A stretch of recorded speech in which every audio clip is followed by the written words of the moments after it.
Hello everyone. Hello everyone. My name is Yuvraj Singh Khurana and I'm MBBS student from GMC Amritsar, your anatomy mentor, your most hated और loved medico जी. आप देख के thumbnail थोड़ा हैरान हो गए होगे बिकॉज मैं एक नई वीडियो लेके आ रहा हूँ प्रोस्टेट पे.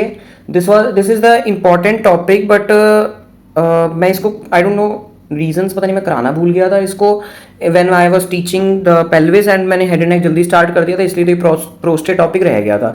तो prostate is the most important topic for long questions, for your short questions, for your MCQs, for your first year, for your rest of life. Prostate के बहुत सारे केसेस आप अपनी लाइफ में जरूर आगे देखोगे ही देखोगे. It's a very common problem in males after you can से फोर्थ और फिफ्थ डिकेड में इसमें बहुत पंगे पड़ते हैं प्रोस्टेट में. ठीक है, तो हम देखते हैं. First of all in this video I will clear your concepts as well as tell how to write और present in your university prof exams. क्योंकि बच्चे को नॉलेज है, लिखना नहीं आता, इट्स वेस्ट ऑफ नॉलेज. और मैं आपको बता दूं, follow Instagram for updates and Telegram for free of cost hand notes. I am not charging a single penny from you. Link में है डिस्क्रिप्शन, टेलीग्राम पे है उसमें लिंक, उस पर जाओ, ओपन हो जाएगा मेरा चैनल फ्री ऑफ कॉस्ट. जितनी भी मैंने वीडियोस डाली हैं पढ़ाई वाली सभी के नोट्स हैं उसमें. ठीक है, और साथ में मैंने एक और नया ग्रुप बनाया है दैट इज ऑफ टेलीग्राम पे ही है, that is of MBBS discussion group, जिसमें डिफरेंट कॉलेजेस के बच्चे खुद आप डिस्कस कर सकते हो और मेरे से कोई क्वेश्चंस उसमें पूछ सकते हो और मैं उसमें क्वेश्चंस डालता हूं. अगर उनमें कोई डाउट हो वो पूछ सकते हो. ठीक है, तो प्रोस्टेट हम स्टार्ट करेंगे. I will provide you with easy diagrams, important questions and PYQs and MCQs at the last. Easy diagram साथ साथ. ठीक है, so let's start with our thought. This is one of my favorite thought, that is stay on your G's. God, goals, gratitude, grinding. God, if you believe in God, you should believe in God. ठीक है, I know that some are atheist and it's okay for them, but मैं ये कहता हूँ कि हाँ, there is some supernatural power is there who created this world, है ना. चलो कोई बात नहीं.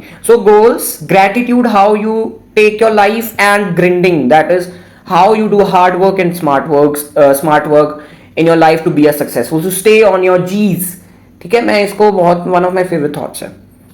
ठीक है, so let's start. So prostate gland is a accessory gland, बार बार बोल रहा हूँ, मेल रिप्रोडक्टिव सिस्टम. ठीक है, हाँ एक चीज और बतानी मैं भूल गया. इस वीडियो को लगाने से पहले आपको नॉलेज होनी चाहिए मेल यूरेथ्रा की नॉलेज होनी चाहिए और यूरिनरी ब्लैडर की होनी चाहिए. ये दो टॉपिक प्लीज देख के आना. मैंने इस पे वीडियो बनाई है detail. It's a best video. ठीक है, आपको अच्छी लगेगी. आई नो, मैंने अपना पूरा हार्डवर्क किया है उसको बनाने में. बहुत मेहनत लगती है एक वीडियो भी बनाने में.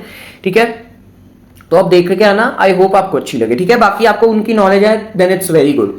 सो prostate gland is accessory gland related to the male reproductive system. कई इतने बच्चे, मैं अभी मेल कर रहा हूं, कई इतने बच्चे सेम गलतियां, आप में से कितनी गलतियां करके आएंगे, फीमेल का यूरिनरी ब्लैडर बनाएंगे, उधर प्रोस्टेट बना देंगे. टीचर सीधा क्रॉस मारता है, सीधा. ऐसी गलती मत करा करो. फीमेल के यूरिनरी ब्लैडर में प्रोस्टेट नहीं बनाना है. ओके, मेल के ब्लैडर की नेक के नीचे प्रोस्टेट बनाना है. सिचुएशन कहां है, lies in the true pelvis below the neck of the urinary bladder. ये देखो, ये मेरा क्या है, यूरिनरी ब्लैडर है, ये इसका नेक है. नेक के नीचे this purple colour gland surrounding the urethra, starting of male urethra, that is my prosthetic urethra. Prosthetic male urethra को ये कवर करता है प्रोस्टेट ग्लैंड. ठीक है, so it lies in true pelvis below the neck of the urinary bladder. Shape it is like a inverted cone. कैसा है, inverted कोन, कुछ ऐसा करके इसका एपेक्स होता है. ठीक है, चाहे इसमें आपको ऐसे राउंड दिख रहा है, ठीक है, बट इसका ऐसे एपेक्स लाइक दिस, ऐसी शेप होती है इसकी. इतना तीखा नहीं होता है, like I would say blunt होता है नीचे से. ठीक है, लाइक दिस. ओके, चलो, थिकनेस इज 2-3-4 सेंटीमीटर आपने याद रखना है. सिंपल, 2 centimetre thickness, 3 centimetre length, width is 4 centimetre. Weight is very very less in 8 gram in youth. मैं आपको आगे इसके एज रिलेटेड चेंजेस बताऊंगा, तब इसका वेट कभी कम होगा कभी ज्यादा होगा, आपको तब बताऊंगा. बट आपने ideal weight in youth, that is in puberty to like 30 और 40 इयर्स तक, दैट इज माई 8 ग्राम. सो ये क्या है, आपने कोई भी मेरा hand drawn diagram you have to draw in your notes. Okay, अच्छी तरह नोट्स बनाया करो, हैंड रिटन खुद अपने नोट्स बनाया करो, उससे अच्छी कोई चीज ही नहीं है. सो ये क्या है, मेरा यूरिनरी ब्लैडर है, ये उसका प्रोस्थेटिक यूरेथ्रा है और इधर मेरा प्रोस्टेट है. ठीक है, और इसके नीचे क्या है, मेरा यूरोजेनाइटल डायाफ्राम. ये मैंने अच्छी तरह आपको पेरिनियम में करवाया है, urogenital diaphragm. Next is my levator and I muscle, pelvic diaphragm की मसल, ये यूरोजेनाइटल डायाफ्राम है, एक पेल्विक डायाफ्राम होता है, उसकी one of the muscle is my levator and I, ये दो मसल के कॉम्बिनेशन से बनती है, ठीक है, जिसको नहीं पता वो देख लेना, ओके। पेरिनियम। एक्सटर्नल फीचर्स क्या क्या है प्रोस्टेट के, एक तो बेस है, ये मेरा बेस हो गया, then this is my apex, और इसके चार सर्फेसेस होते हैं, इजी है इमेजिन करना, जो आपको आगे दिख रहा है दैट इज इंटीरियर, दो साइड पे है that is two inferolateral and one is posterior, बिल्कुल easy to imagine, okay. Base क्या है, डायरेक्टेड अपवर्ड्स, ये जो है जो मेरा नेक ऑफ यूरिनरी ब्लैडर के कांटेक्ट में है दैट इज बेस, और कुछ ऐसा पड़ा होता है तो दिस इज माय एपेक्स, ठीक है, और कुछ ऐसे स्लांटिंग सा होता है, मतलब समझ रहे हो कि ये मेरे दो इंफीरियोरेटर सरफेस हो गए, आगे वाला एंटीरियर सरफेस और पीछे वाला पोस्टीरियर सरफेस, चार सरफेसेस हैं। Base is directed upwards, continues with the neck of my bladder, neck of my urinary bladder. Apex directed downwards, surrounds the junction of the prostatic and membranes urethra, very very important, ये line आपने भूलनी नहीं है, जो ये मेरा apex है, यहां पर मेरा प्रोस्टेटिक यूरेथ्रा खत्म हो जाता है और मेम्ब्रेनस यूरेथ्रा शुरू हो जाता है, मतलब जहां जहां पर मेरा प्रोस्टेट प्रेजेंट है वहां वहां पर ही मेरा प्रोस्टेटिक यूरेथ्रा इज प्रेजेंट, ये मेरा प्रोस्टेटिक यूरेथ्रा है जो मैं ब्लू कलर से हाईलाइट कर रहा हूं, this is my prostatic urethra, इसको मां की कर देता हूं मैं यार, प्रोस्टेटिक यूरेथ्रा, ओके। और यहां पर मेरा एपेक्स ये रहा, यहां पर मेरा प्रोस्टेटिक यूरेथ्रा खत्म होगा और यहां पर मेरा क्या शुरू हो जाएगा, membranes urethra. So apex is a junction between the membranes and prostatic urethra. Surfaces, anterior surfaces, इसका मैं बहुत खूबसूरत सा डायग्राम लेके आया हूं, इसको ड्रॉ करो इन योर नोट्स, पेपर में बना के आओ, क्यों नहीं टीचर नंबर देगा, ठीक है। क्या है, पहले थ्योरी पढ़ते हैं। Interior surface lies 2 centimetre behind the pubic symphysis with retropubic fat intervening, ये देखो सिंपल सी लाइन है। अब ये जो मैं ये ब्लू कलर से कर रहा हूं, this is my interior surface, ये मेरी क्या है, मैं इधर चार्ट बना देता हूं, this is my interior side, this is my posterior, superior and inferior, तो ये क्या है, this is my anterior surface, anterior surface is related to my pubic symphysis and retropubic space of Retzius, this retropubic space I have discussed in pelvis videos पुरानी वाली, ठीक है। तो ये मेरी स्पेस ऑफ रेटसियस है, present between the pubic symphysis and urinary bladder and interior surface of prostate, यहां पर मेरा फैट पड़ा होता है, सिंपल, कोई ज्यादा नहीं है इसमें कुछ। कितना डिस्टेंस है दोनों के बीच में, प्यूबिक सिम्फाइसिस एंड इसके बीच में 2 सेंटीमीटर, ओके। ये होगी मेरी इंटीरियर सरफेस। नाउ कम्स मेरी very very important surface, posterior surface, it is separated from rectum by a fascia of Denonvilliers, पता नहीं मैंने पेल्विस की वीडियोस में आपको कितनी बारी ये फेशिया बोल दिया है, फेशिया ऑफ डेनॉन विलियर्स, चलो कोई बात नहीं, जो मेरी वीडियो में पहली बारी उनको मैं बता दूं, फेशिया ऑफ डेनॉन विलियर्स क्या होता है, it is the obliterated rectovesical pouch of peritoneum, मेरा पेरिटोनियम आया, इस जगह पे कोई जगह होती है between the urinary bladder and rectum, in males ये क्या हो जाता है, इन मेल्स क्या हो जाता है, ये ऑब्लिटरेट हो जाता है, रेक्टोवेसाइकुलर, रेक्टो का मतलब क्या होता है, रेक्टम, वेसाइकल का मतलब क्या होता है, urinary bladder, so urinary bladder and rectum के बीच में देयर इज स्पेस, जहां पर मेरा पेरिटोनियम गेट्स ऑब्लिटरेटेड, ऑब्लिटरेटेड समझ रहे क्या होता है, क्लोज्ड, बंद हो जाता है, that is my fascia of Denon Villiers बनाता है, ये देखो, ये यहां से मेरा पेरिटोनियम आया, ठीक है, ये अंदर नहीं गया और क्या बना दिया इसने, fascia of Denon Villiers separating the posterior surface, ये मेरी पोस्टीरियर सरफेस है of prostate and rectum, fascia of Denon Villiers. Posterior surface lies 4 centimetre from Anas, जो मेरा इंटीरियर सरफेस थी वो प्यूबिक सिम्फाइसिस से कितनी दूर थी, 2 सेंटीमीटर, और ये अनस से कितनी दूर है, 4 centimetre, double, and can be easily palpated, very very important, on the digital examination through rectum, जब आप पर रेक्टल एग्जामिनेशन करते हो, पर एनल एग्जामिनेशन करते हो, तो जब आप डॉक्टर फिंगर डालता है in anus of the patient, check करना है कि प्रोस्टेट की हाइपरट्रोफी, मतलब वो बड़ा इन साइज तो नहीं हुआ है, तो वो पता लग जाता है bye touching with the fingers only, ठीक है। पर rectal examination is very common, पर वेजाइनल एंड पर rectal examination is very common in hospitals bye doctors, तो आपको ये पता होना चाहिए चीज, ये क्लिनिकली इंपॉर्टेंट है। Near it's upper border it is pierced by the very very important ejaculatory duct, ये मेरा प्रोस्टेट है, प्रोस्टेट के इधर एक अपर सरफेस पे ओपनिंग होती है, that is of ejaculatory duct, very very important, it is a male accessory duct, related to the reproductive system मुझे समझाने की जरूरत नहीं, आप अच्छी तरह पढ़ता ही है इजैकुलेटरी डक्ट। सो यहां पर मेरी क्या पड़ी होती है, इजैकुलेटरी डक्ट जो ओपन होती है मेरी प्रोस्टेटिक यूरेथ्रा में। कहां ओपन हो रही है, वो प्रोस्टेटिक यूरेथ्रा पे पहुंचेगी कैसे, अगर उसको पहले प्रोस्टेट से होते हुए जाना पड़ेगा, तो प्रोस्टेट की कौन सी सरफेस से होते हुए जाती है, मेरी दो इजैकुलेटरी डक्ट्स, एक साइड की एक है, दूसरी साइड की दूसरी, एक ये मैं समझ, एक इजैकुलेटरी डक्ट है, दोनों साइड की मेरी इजैकुलेटरी डक्ट पोस्टीरियर सरफेस को पियर्स करके प्रोस्टेटिक यूरेथ्रा में ओपन होती है। ये मैंने आपको वैसे बता दिया है कितनी बार in pelvis. So this is my beautiful diagram sagittal section, ठीक है। ये मेरा कौन सा सेक्शन था, कोरोनल, जहां हम उसको फ्रंट से देख रहे हैं, तो it's a coronal section and this is my sagittal, side से ज्यादा क्लैरिटी मिलती है, okay. Inferolateral surface are related to the side walls of the pelvis. This surface is separated from the levatorni muscle by the plexus of veins embedded in sheath. आपको मैं बताता हूँ, ये देखो, ये है मेरी इंफीरोलेटरल सरफेस। इंफीरोलेटरल सरफेस के साइडों में क्या प्रेजेंट है, लिवेटरनाई मसल, और इसके साइडों में प्रोस्टेटिक वीनस प्लेक्सेस होते हैं। मैं भी आपको 5-10 मिनट में बता रहा हूं, when I will teach you capsules of prostate, तब आपको बताऊंगा कि ऐसे मेरे वीनस प्लेक्सेस होते हैं अराउंड द प्रोस्टेट, वो सेपरेट करते हैं इंफीरोलेटरल सरफेस विद द लिवेटरनाई, ओके। चलो, सो यही है 5-10 मिनट का, 1 मिनट के बाद ही मैं बता रहा हूं कैप्सूल्स। इस कैप्सूल्स ऑफ प्रोस्टेट के बारे में मैंने थायराइड ग्लैंड में आपको समझाया था, जिसने मेरी हेड एंड नेक की वीडियो देखी है। आप बोलोगे हेड एंड नेक के थायराइड में आप प्रोस्टेट समझा रहे हो, आप मतलब क्या चीज हो, आपको तो कुछ भी नहीं आता, फिर आप एक पेल्विस के स्ट्रक्चर को थायराइड के ग्लैंड में पढ़ा रहे हो।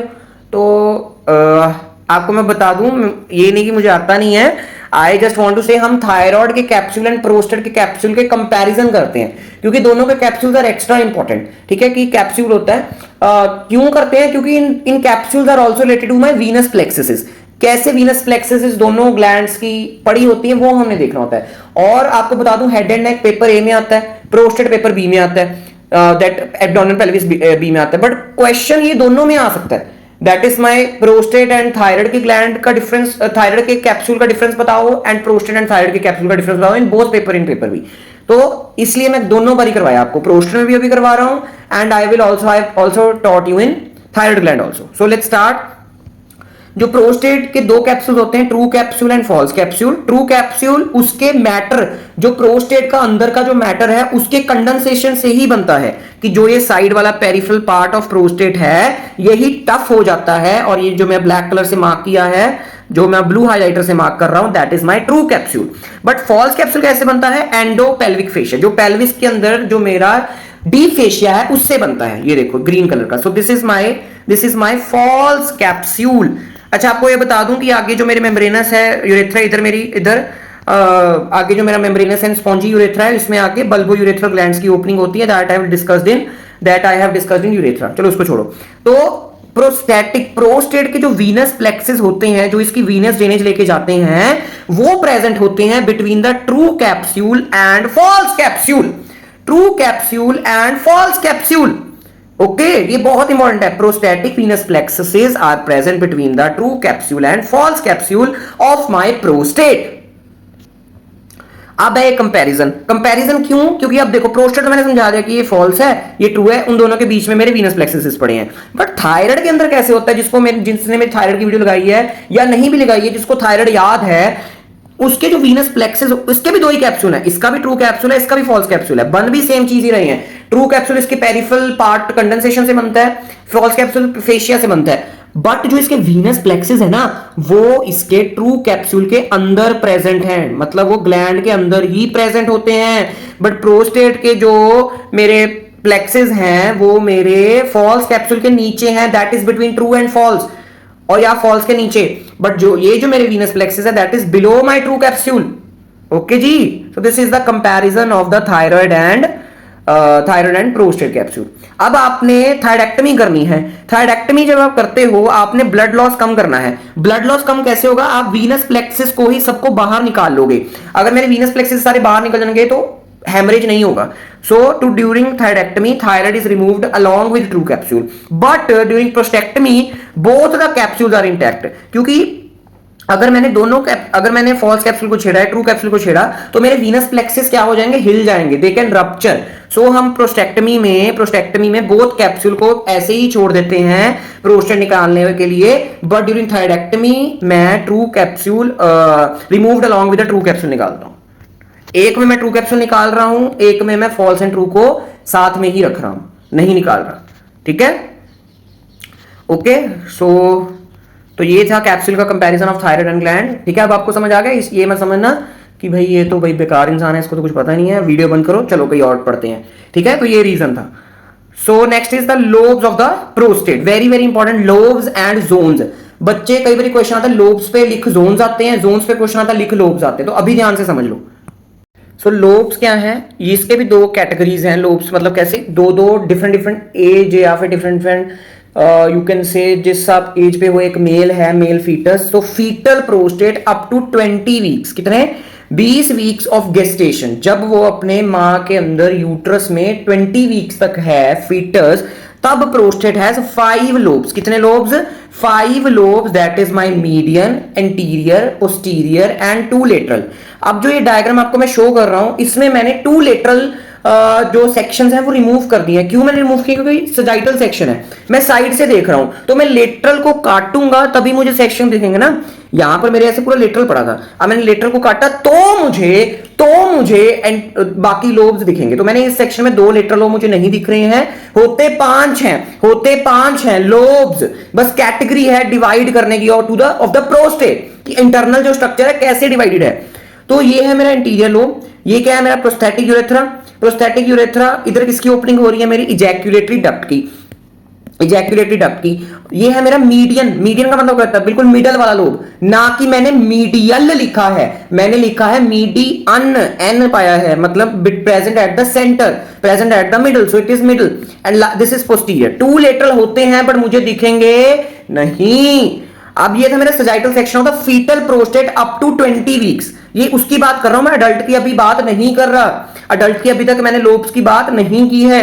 अब ये है ट्रांसफर सेक्शन, मैंने बच्चे को लिया, उसका प्रोस्टेट निकाला फीटस का, male foetus up to 20 weeks का, फिर मैंने ट्रांसफर सेक्शन लिया, हॉरिजॉन्टली जब काटूंगा तो मुझे सारे लोब्स बड़े अच्छे दिखेंगे। This is my what, prostatic urethra, centre में मेरा मीडियन लोब प्रेजेंट है, आगे मेरा इंटीरियर लोब प्रेजेंट। देखो मैंने वही कलर्स दिए हैं जो मैंने इधर दिए हैं, इंटीरियर लोब को मैंने पिंक दिया है, यहां पर भी मैंने पिंक कलर दिया है, मीडियन लोब को मैंने ब्लू दिया है, इधर भी ब्लू दिया है, पोस्टीरियर लोब को मैंने ऑरेंज दिया है, इधर भी मैंने ऑरेंज दिया है, लेटरल लोब्स को मैंने यहां पर्पल दिया है क्योंकि वहां पर लेटरल लोब शो नहीं हो रहे हैं। तो ये क्या है, मेरा प्रोस्थेटिक यूरेथ्रा है। इधर किसकी ओपनिंग होगी, 2 इजैक्यूलेटरी डक्ट्स की ओपनिंग होगी, और एक मेरा क्या होता है prostatic utricle, it is a remnant of, किसका रेमिनेंट है प्रोस्थेटिक यूरेट्रिकल, बोलो भाई बोलो, पेल्विस की पुरानी video male urethra, it is a remnant of the embryologic, एक वो होता है स्ट्रक्चर, इस पे पैरामीजोनेफ्रिक डक्ट, एम्ब्रियोलॉजी में पढ़ेंगे, तो उसका रेमिनेंट है, उसकी भी ओपनिंग यही होती है, इसका कोई काम नहीं है, जस्ट रेमिनेंट पड़ा है। ओके तो ये मेरे हो गए lateral lobes, this is my anterior lobe, this is my median lobe and this is one large is my posterior lobe. So this is the transfer section of the fetal prostate up to 20 weeks of the gestation की बात हो रही है।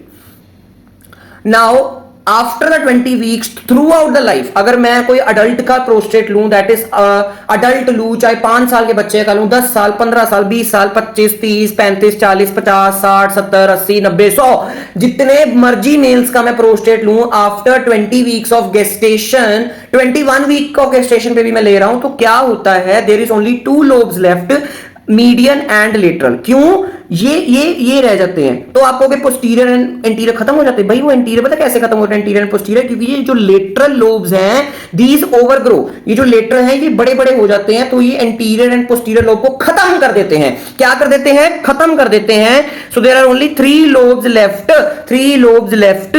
सो ये अगर मैं पीछे से पोस्टीरियर व्यू देखूं, पोस्टीरियर सरफेस देखूं अपनी प्रोस्टेट की, तो 2 मेरी इजैक्यूलेटरी डक्ट्स की ओपनिंग है, और ये मेरा बड़ा सा मीडियन लोब है, और 2 साइड पे मुझे पीछे छोटे छोटे दिख रहे हैं, बट ये साइड पे भी जाएंगे, लेटरल लोब्स हैं ये, ठीक है, पर्पल कलर के लेटरल लोब्स हैं। मैंने हर लोब का, अगर मैं मीडियन लोब ले रहा हूं तो मीडियन लोब मैंने यहां पर भी ब्लू किया है, यहां पर भी ब्लू किया है, और नेक्स्ट डायग्राम में मैंने ब्लू किया है, क्या आपको कंफ्यूजन हो। लेटरल लोब मैंने यहां पर भी पर्पल किया है, यहां पर भी, आप भी ऐसी कलर कोडिंग ही यूज करनी है, ठीक है।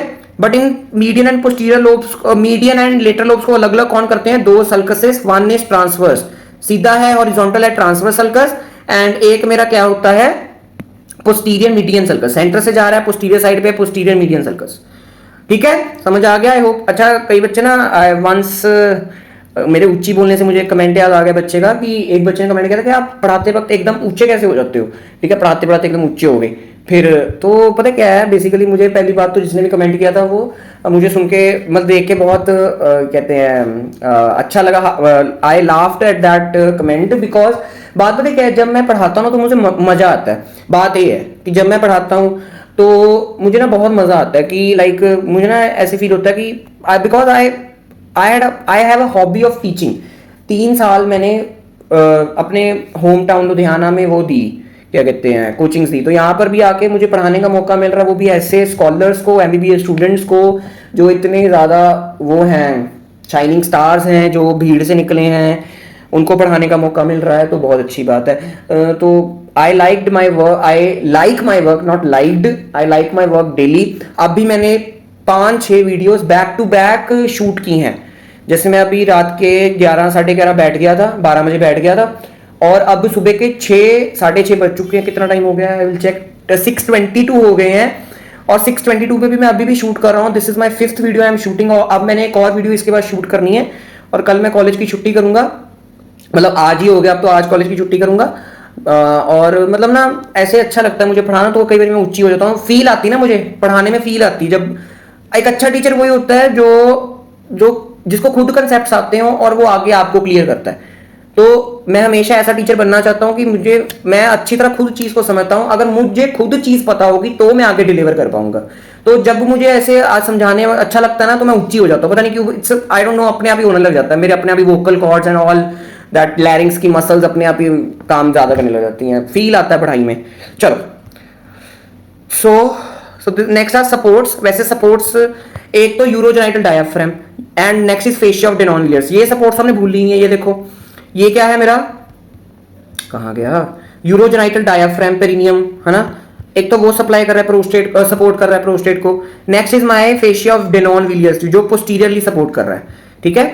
नेक्स्ट जो ये पोस्टीरियरली सपोर्ट कर रहा है, फिर आगे से और साइडवेज कौन सपोर्ट करते हैं, that are my 2 ligaments that I have taught you in urinary bladder। आप उधर जाके उसका डायग्राम चेक कर सकते हो, that is medial puboprostatic and lateral puboprostatic, ठीक है। ओके, जब मैंने आपको बताया था कि फीमेल्स में प्रोस्थेटिक शब्द नहीं लिखना है, वेसाइकुलर लिखना है, pubovesicular ligament and pubo lateral and medial pubovesicular ligament in females लिखना है, क्योंकि फीमेल्स में प्रोस्टेट नहीं है। प्यूबो मतलब प्यूबिक सिम्फाइसिस, ठीक है, प्यूबिक सिम्फाइसिस से शुरू हो रहा है, supporting the gland from interior and lateral sides. Next structures within the prostate. This is my screenshot of the male urethra. Male urethra मैंने जब कराया है आपको, प्रोस्थेटिक यूरेथ्रा जब मैंने आपको कराया है कि प्रोस्टेट के अंदर कौन सा स्ट्रक्चर प्रेजेंट है, उस स्ट्रक्चर में क्या क्या है। तो प्रोस्टेट के अंदर एक ही स्ट्रक्चर प्रेजेंट है, that is my prosthetic urethra. तो उधर क्या क्या होता है, क्या क्या होता है, एक तो प्रोस्थेटिक साइनस होते हैं, मल्टीपल प्रोस्थेटिक साइनसेस, और होता है मेरा वेरी वेरी इंपॉर्टेंट जिसको हम बोलते हैं यूरेथ्रल क्रस्ट। यूरेथ्रल क्रस्ट का बल्ज्ड पार्ट होता है सेमिनल कॉलिक्यूलस, सेमिनल कॉलिक्यूलस, ठीक है। इन सेमिनल कॉलिक्यूलस में ही मेरी 2 इजैकुलेटेड डक्ट्स की ओपनिंग होती है, और बीच में प्रोस्थेटिक यूट्रिकल होता है, which is the remnant of embryological structure, ठीक है। ये मैंने आपको अच्छी तरह मेल यूरेथ्रा में करवा दिया था, आप वहां जाके भी देख सकते हो। Next is my Jones of prostate. मैं बार बार बोल रहा हूं, जोन्स बहुत इंपॉर्टेंट है, बहुत बारी क्वेश्चन आता है zones and zones of prostate पे, लोब्स ऑफ प्रोस्टेट पे। लोब्स मैंने बता दिया 2 तरह आपने क्लासिफाई करनी है, below the that is up to my 20 weeks of gestation and after my 20 weeks of gestation, ठीक है। एक होते हैं जोन्स। बच्चे जोन्स एंड लोब्स में बहुत कंफ्यूज होते हैं, मैं बार बोल रहा हूं। जोन्स 3 होते हैं, पेरिफेरल, सेंट्रल एंड जिसको ट्रांजिशनल मोस्टली हम यूज करते हैं, बट बुक्स में कई बार पेरी यूरेथ्रल भी लिखा होता है, ठीक है।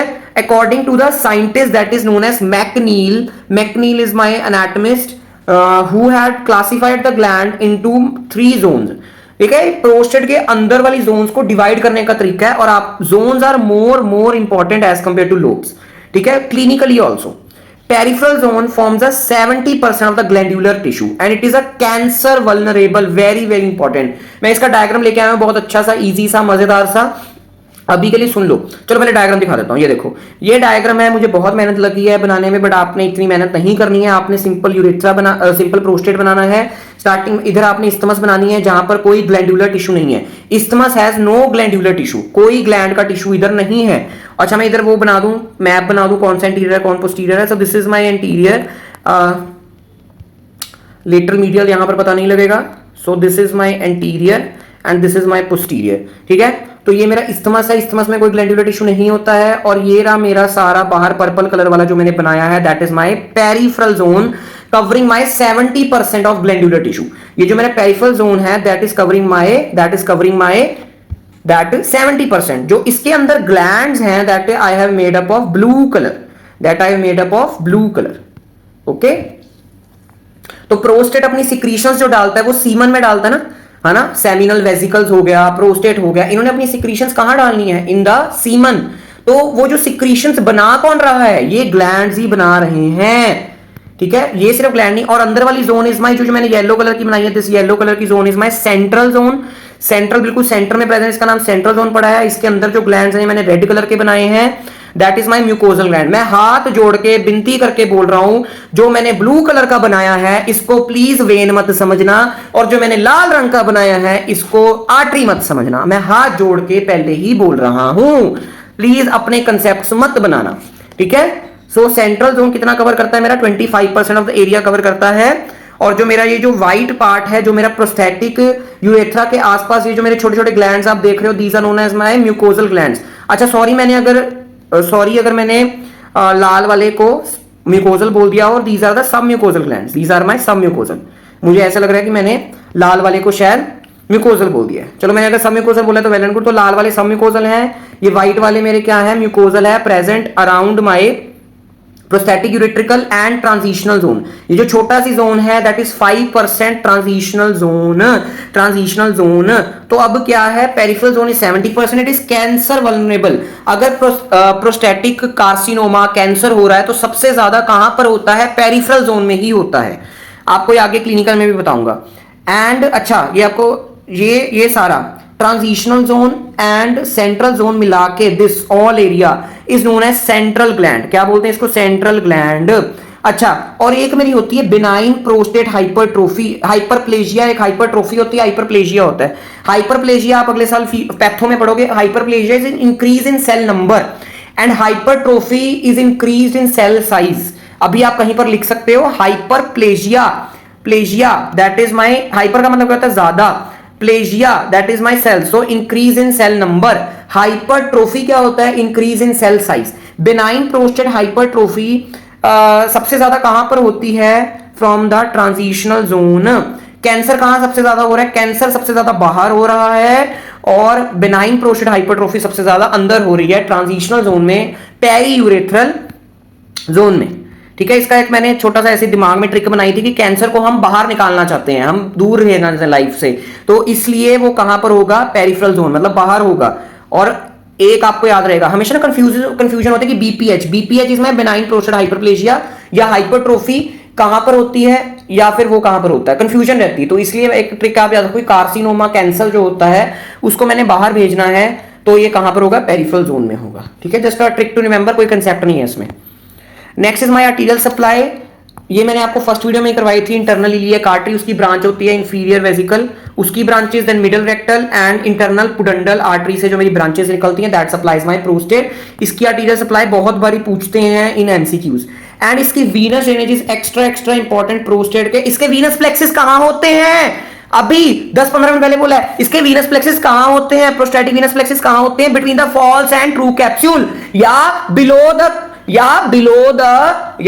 The false capsule. ज्यादातर हम क्या बोलते हैं? Between false and true capsule.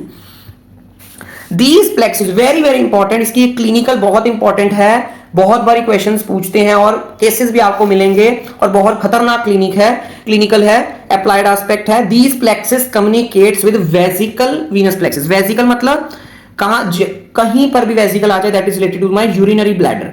So urinary bladder के वीनस प्लेक्सेस होते हैं, उसके साथ ही कम्युनिकेट करती है, साथ साथ ये इंटरनल पुडंडल वेन के साथ भी करती है। इन दोनों के साथ साथ करती कम्युनिकेट ये प्रोस्टेटिक वीनस प्लेक्सेस। इसने प्रोस्टेट से वीनस ड्रेनेज लेनी है, कहां डालनी है? In the vesical venous plexuses डाल सकती है, इंटरनल पुडंडल वेन डाल सकती है, या very important, valveless communication exist between the prostatic and vertebral venous plexuses. Vertebral venous plexuses का दूसरा नाम क्या था? I have told you in my dura mater वाली वीडियो, हेड एंड नेक।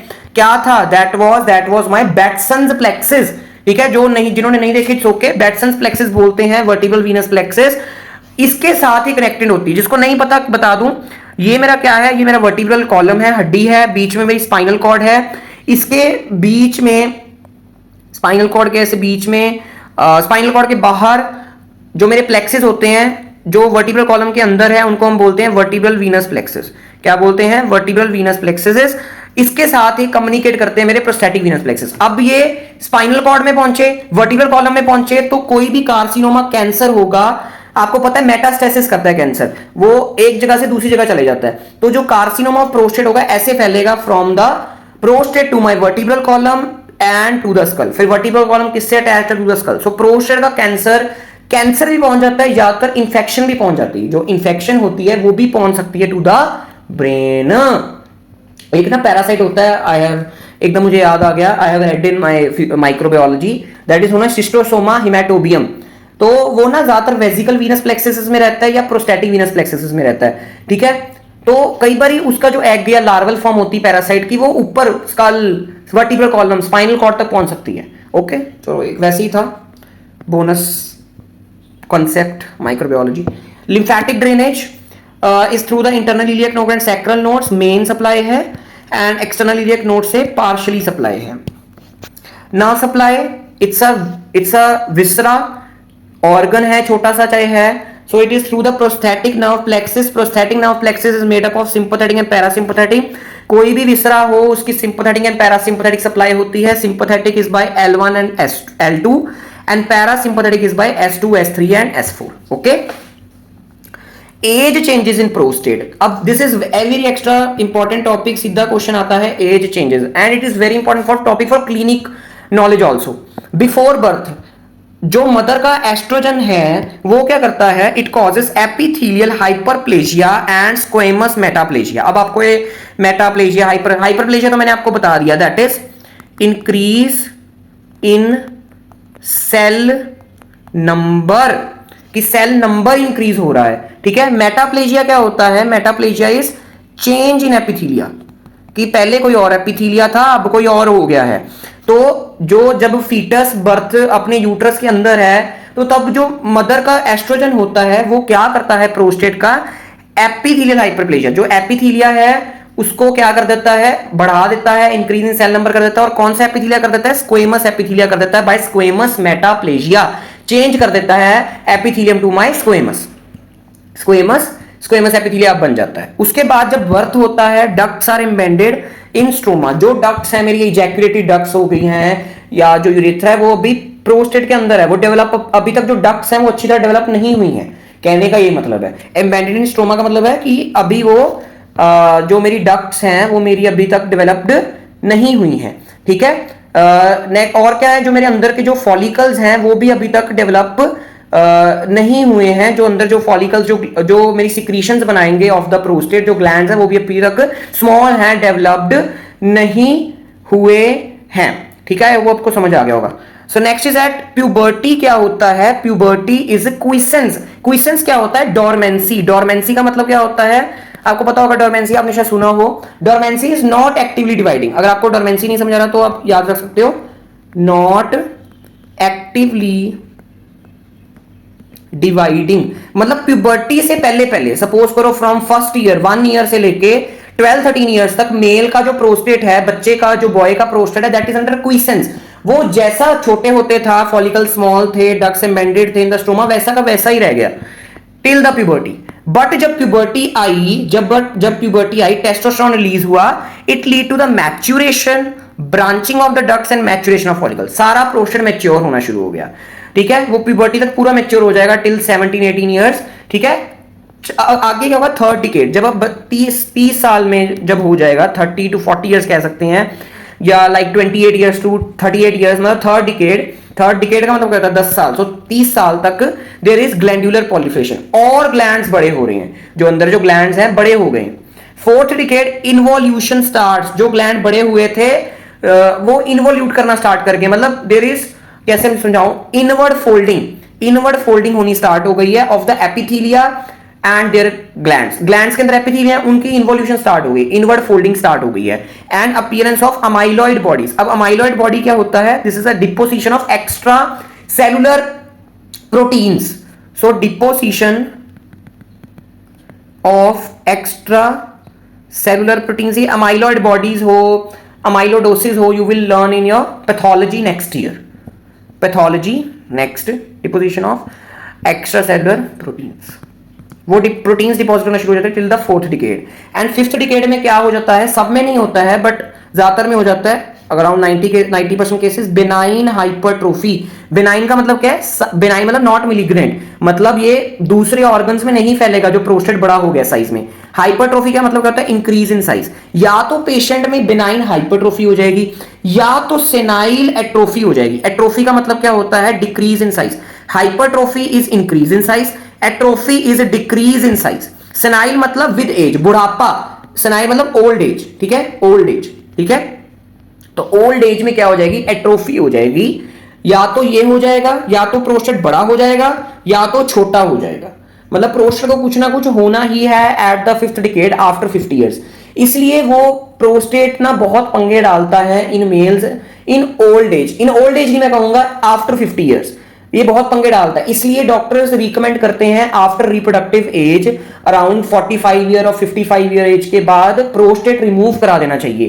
क्योंकि जब आपने चिल्ड्रन प्रोड्यूस नहीं करने हैं, रिप्रोडक्शन नहीं करनी है, तो प्रोस्टेट की सिक्रीशंस का भी आपको काम नहीं है, सीमन बनता रहेगा बट प्रोस्टेट की सिक्रीशंस, इसलिए प्रोस्टेट रिमूव करा देना चाहिए आफ्टर 50 इयर्स ताकि वो कार्सिनोमा ना बन जाए. हाइपरट्रोफी होगी तो भी पंगा पड़ जाएगा. अगर सपोज करो ये ब्लैडर है मेरा, ठीक है, यहां पर मेरा प्रोस्टेट है. अब प्रोस्टेट का साइज बड़ा हो गया तो वो यूरेथ्रा को कंप्रेस करेगा. वो क्या करेगा, वो यूरेथ्रा को क्या करेगा, कंप्रेस करेगा. जो ये प्रोस्टेटिक यूरेथ्रा कंप्रेस होगा. जो यहां से यूरिन आना है, यूरिन का फ्लो कम हो जाएगा. देयर इज यूरिनरी रिटेंशन और पेशेंट को पेन होगी कि उसको जो यूरिन करने की जो सेंसेशंस है वो भी आ रही है बट यूरिन बाहर नहीं निकल पा रहा है. क्यों नहीं निकल पा रहा है, क्योंकि प्रोस्टेट का साइज बड़ा हो चुका है, क्योंकि हाइपरट्रोफी हो गई है. ज्यादातर हाइपरट्रोफी होती है एज कंपेयर टू एट्रोफी. अगर एट्रोफी हो जाएगी फिर तो कोई पंगा ही नहीं है, साइज छोटा हो गया कोई पंगा नहीं डालेगा. बट अगर हाइपरट्रोफी हो गई है तो पंगा पड़ेगा, ठीक है. इसलिए doctor suggest to remove the prostate after 50 years, ठीक है. ये पंगा पड़ेगा during hypertrophy, urine retention.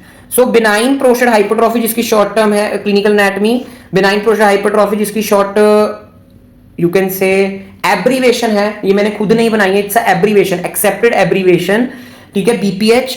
After 50 years of age the prostate often enlarged, इसको हम बोलते हैं senile enlargement. Senile atrophy decrease in size, senile enlargement increase in size. Senile मतलब with age, with in old age. Enlargement can also due to adenoma. Adenoma क्या होता है, benign tumour. Benign tumour, ये सारी पैथो की terms हैं, ये आप अगले साल अच्छी तरह पढ़ोगे, don't worry. This causes retention of the urine due to distortion of urethra. मैंने आपको बोल दिया अब इसका साइज बड़ा हो गया है, अब इसने क्या करना है, प्रेशर डालना है ऑन द प्रोस्टेटिक यूरेथ्रा, इससे यूरिन अच्छी तरह पास नहीं हो पाएगा. So there is retention of urine और डिफिकल्टी इन मिक्चुरेशन. हाँ, डिफिकल्टी इन मिक्चुरेशन भी इसको बोल सकते हैं. एक होती है benign prostate hypertrophy which is normal with age. एक होती है benign prostate hyperplasia. Benign prostate hyperplasia क्या होता है, increase in cell number occurs in, इसको भी कई बार हम बीपीएच ही बोलते हैं, इसको भी हम बीपीएच ही बोलते हैं ज्यादातर, ठीक है. आप बुक्स में देखोगे हाइपरट्रोफी को भी बीपीएच बोल रहे हैं, वो हाइपरप्लेजिया को भी बीपीएच बोल रहे हैं. Occurs in the transitional zone. मैंने क्या बोला था स्टार्टिंग में ही जब मैंने जोन्स पढ़ाई, अभी आपको स्टार्टिंग में नहीं मतलब अभी 10-15 मिनट पहले, कि ट्रांजिशनल जोन में क्या होता है, मेरा बीपीएच ज्यादा होता है और कार्सिनोमा मेरा प्रोस्टेट का सबसे ज्यादा कहां होता है, पेरिफेरल जोन में होता है. ये आप प्रोस्टेट में अगले पैथो में भी पढ़ोगे जब आप सिस्टमिक पैथो करोगे मेल जेनाइटल सिस्टम की, ठीक है. तो ये क्या है मेरा बाहर वाला, this is my central zone, अंदर वाला सॉरी बाहर वाला माय पेरिफेरल जोन, बीच में सेंट्रल, अंदर वाली छोटी सी ट्रांजिशनल जोन. तो देख रहे हो आप ट्रांजिशनल जोन में मेरा क्या हुआ पड़ा है, क्या हुआ पड़ा है, देखो ट्रांजिशनल जोन में बिनाइन हाइपरट्रोफी हुई पड़ी है, देख रहे हो. एंड रेड कलर का there is my carcinoma outside the in the peripheral zone. Inflammation of prostate is known as prostatitis, ठीक है. आइटिस जहां भी शब्द आ जाए that is my inflammation. Digital examination of rectum और पर रेक्टल एग्जामिनेशन या पर एनल एग्जामिनेशन, जब आप फिंगर डाल के 2 फिंगर्स डाल के ग्लव्स डाल के जब आप एग्जामिनेशन करते हो फ्रॉम द अनस, तो अब मैंने आपको स्टार्टिंग में भी बोला अभी कि पोस्टीरियर सरफेस फील होती है और हम चेक कर सकते हैं कि प्रोस्टेट एनलार्ज तो नहीं है. आपने पेशेंट का वो करवाया, एमआरआई सीटी स्कैन कराया, उसमें आप देख रहे हो कि थोड़ा सा साइज प्रोस्टेट का इंक्रीज हो गया है, तो आप फिर पहले चेक करके देखोगे, है ना. आपने एमआरआई सीटी स्कैन क्यों करवाया, क्योंकि आपने जब पर रेक्टल या पर एनल एग्जामिनेशन की थी, डिजिटल एग्जामिनेशन ऑफ रेक्टम की थी, तो अब आपको थोड़ा फील हुआ था ये तो साइज बड़ा सा लग रहा है मुझे, तब आपने उसको एमआरआई एंड सीटी स्कैन करवाने के लिए कहा, क्योंकि पेशेंट आपके पास कैसे आ रहा था, he was presenting with pain in the pelvic area and urinary retention. तब आपको लगा कि ये मेल है, 50 ईयर से ऊपर है और यूरिनरी रिटेंशन है, पेन है, तो बीपीएच हो सकता है। तो अब आपने पर रेक्टल एग्जामिनेशन किया तो आपको लगा कि बड़ा लग रहा है साइज, तो आपने उसको रेडियोलॉजिकल एग्जामिनेशन उसकी कराई, तब आपको दिखेगा कि प्रोस्टेट का साइज इंक्रीज हुआ पड़ा है। ठीक है, प्रोस्टेट स्पेसिफिक एंटीजन पीसीए, शायद अभी तक आपने अगर कैंसर इन बायोकेमिस्ट्री पढ़ लिया है तो आपको पीएसए पता होगा बायोकेमिस्ट्री में, प्रोस्टैटिक स्पेसिफिक एंटीजन और kallikrein 3, it's important point, it's a glycoprotein enzyme secreted by the prostatic epithelia. अब जो कैंसर होगा उसमें there is increase in the cells, increase in cell number, तो उतने ही एपिथीलिया इंक्रीज होंगे, एपिथीलिया जितने इंक्रीज होंगे उतने ही पीएसए इंक्रीज करेंगे। वैसे PSA is present in normal male also, ठीक है, बट ये इंक्रीज हो जाएगा in prosthetic cancers.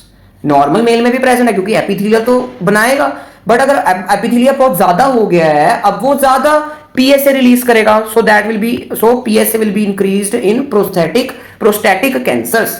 Okay, next is my prostatectomy, surgical removal of prostate, ठीक है, relieves the urinary obstruction in the BPH. BPH हो गया सबसे ज्यादा डॉक्टर प्रेफर करता है, वैसे तो बीपीएच के ड्रग्स भी होते हैं, you will learn in pharmacology next year, BPH के ड्रग्स होते हैं, ठीक है, वेरियस ड्रग्स होते हैं, you will learn in ANS of pharma, ठीक है।